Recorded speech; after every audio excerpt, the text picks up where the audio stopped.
I'm Ian Campbell in downtown Calgary, where the world's second largest cannabis manufacturer says it is pleased with some of the new rules being proposed out of Alberta in terms of legalizing marijuana, and they are hoping to work with this province closely as we get closer to that legalization date.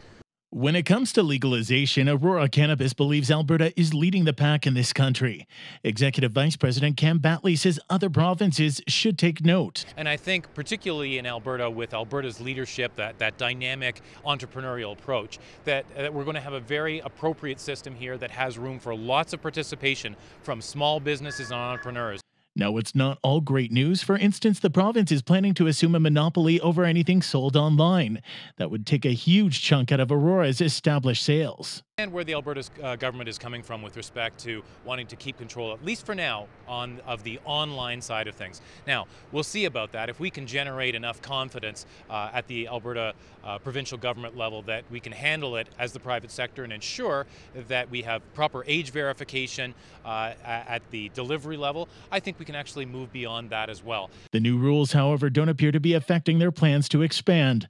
It's full steam ahead on their 800,000 square foot facility called Aurora near Leduc.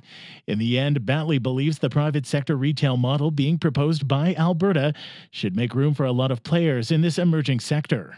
We want to make sure that there's room for the little guy. We think that that's the path to the most widely embraced and the most sustainable system here in Alberta, and quite frankly, across Canada as well.